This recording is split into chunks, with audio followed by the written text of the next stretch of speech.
Le gouvernement rwandais vient de mettre en place un nouveau ministère de l'unité nationale. Ça sonne beau dans les oreilles. Mais à moins que peut-être cette nuit, le régime FPR se soit converti à la raison et à l'humanité, ce nouveau ministère ne va rien apporter aux Rwandais. Le problème, ce n'est pas la présence ou l'absence de ce ministère, mais c'est plutôt la mentalité des dirigeants du pays.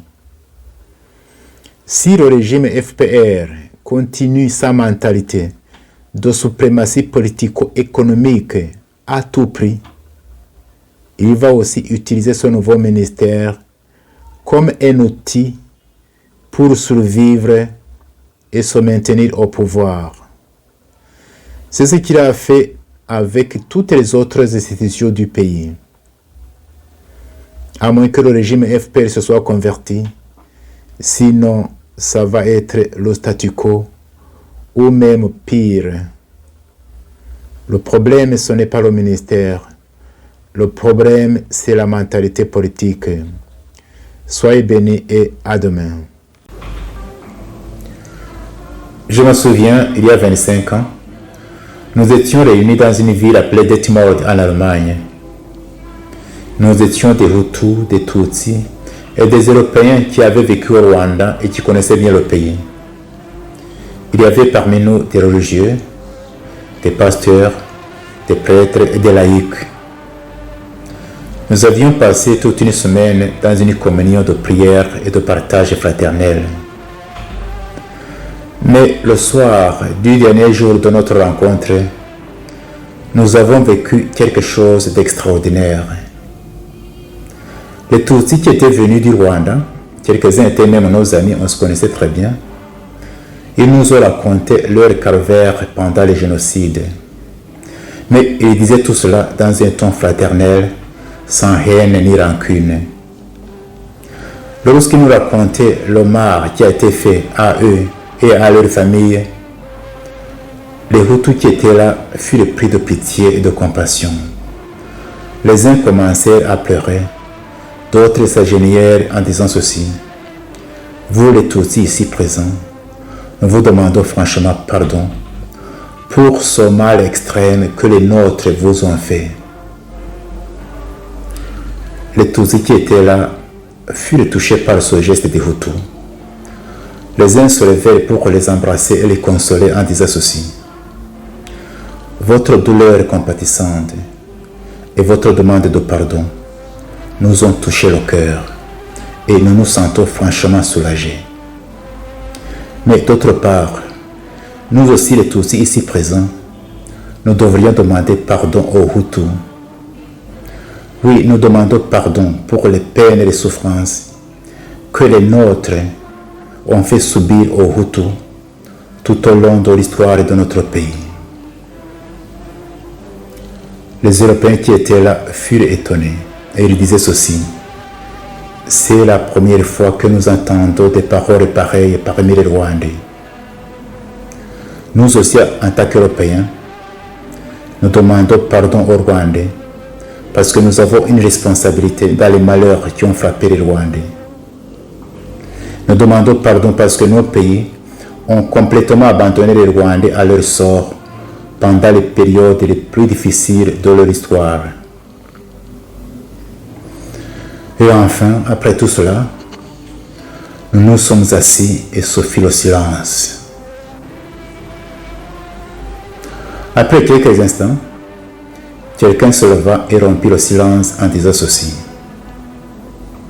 je suis sûr que ce qui vient de se passer ici, c'est un miracle qui vient de Dieu. Je pense, disait-il, que nous devrions mettre par écrit ce que nous venons de vivre ici et inviter les Rwandais, nos compatriotes, à écouter la souffrance de l'autre, à se tenir dans la brèche et à demander pardon. Nous avons composé cet écrit et nous l'avons appelé Confession de Detmold. Detmold, c'est cet endroit où nous étions réunis. Vous pouvez trouver cette confession traduite en plusieurs langues, sur son site confessiondodettimore.com ou sur la chaîne YouTube Dr Fulgence Loaiza. Parmi les gens qui ont signé cette confession, quelques-uns sont morts. Mais je ne doute pas que le Seigneur, notre Père commun, les a reçus dans son royaume éternel. À sa publication, c'est-à-dire à la fin de l'année 1996, cette confession a été différemment accueillie et appréciée. Tandis que beaucoup l'appréciaient fortement et disaient que c'était le seul chemin que les Rwandais devraient emprunter pour arriver à la vraie réconciliation, d'autres s'y opposaient carrément, et parmi ceux-ci on pouvait trouver quelques prêtres et pasteurs. J'ai même entendu qu'à la radio Rwanda, à ce moment-là, on aurait diffusé la confession des Hutus seulement et laissé de côté la confession des Tutsis. Mais moi je pense que cette confession peut être une grande source d'inspiration pour la vraie réconciliation des Rwandais, c'est-à-dire la réconciliation entre les Rwandais eux-mêmes, mais aussi la réconciliation entre les Rwandais et leur histoire. Et ainsi les aider à sortir de cette impasse d'accusations mutuelles devant les tragédies qui ont endeuillé les Rwandais.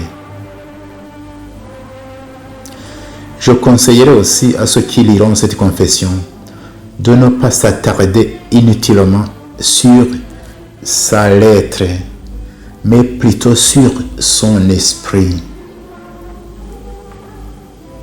Il y a 3 leçons que nous pouvons tirer de cette confession. La première leçon est celle-ci.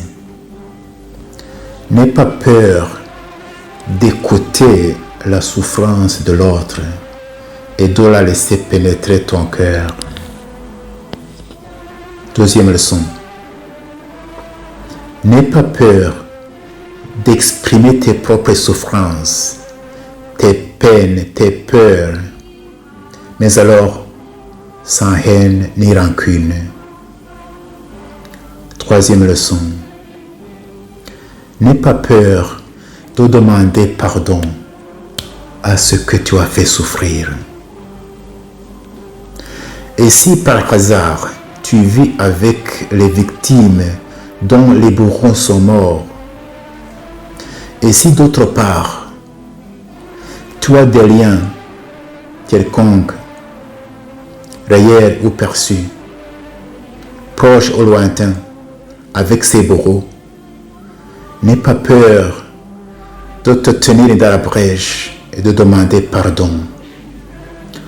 Comme ça, d'une façon presque miraculeuse, tu vas soigner beaucoup de blessures des Rwandais, des blessures du présent et du passé. Comme cette année, cette confession va célébrer son 25e anniversaire, je viendrai chaque jour tout au long de cette année sur cette chaîne pour voir voies et moyens de bâtir un Rwanda où il fait beau de vivre pour tous les enfants du Rwanda.